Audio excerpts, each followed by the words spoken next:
अरे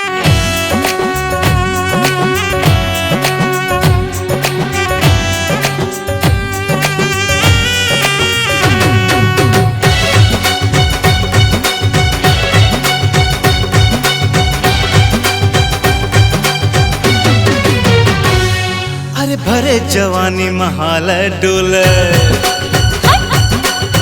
हाला मटकाए रे। हाँ दूरा मन के हालत ये है, दूरा मन के हालत ये है, दिल हा मोह माए रे। आए रे कैसे कहे रे भैया आई लव यू, कैसे होए रे भैया प्यार शुरू।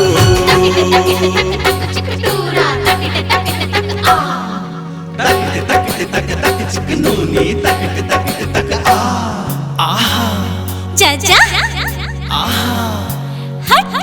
अरे भरे जवानी में आने बानी दूरा ये गुठिया है रे। टूरी मन की हालत ये है, टूरी मन की हालत ये है, कैसे प्राण बचाए रे।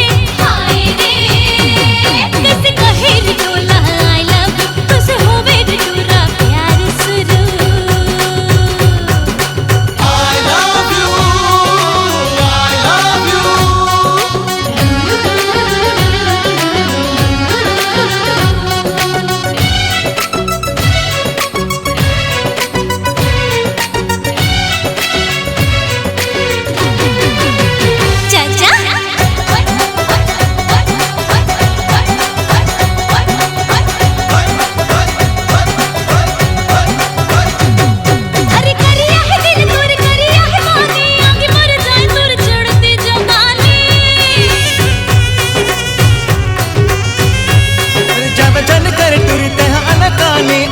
सुर कर माया के कहानी।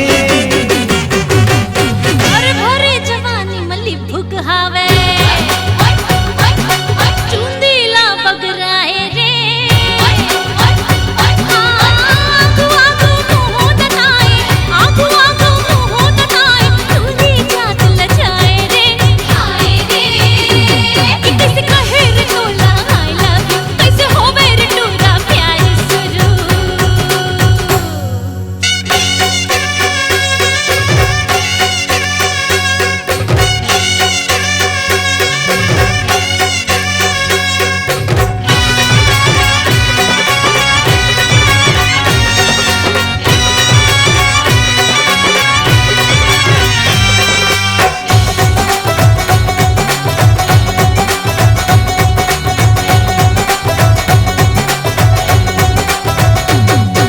मुझ मुझ हंसी तोर जीवल थे बैरी आई लव यू कही देखा के है तेरी।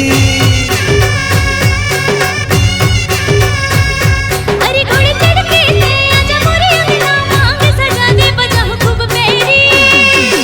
हाँ तोरे बर दिल आस लगाए, बहाला फैलाए रे।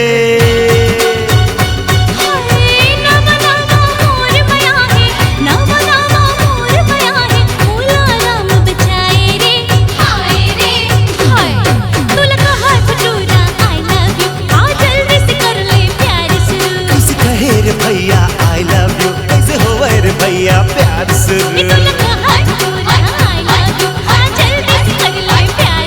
कैसे कहे रे भैया आई लव यू कैसे होवे रे भैया प्यार शुरू।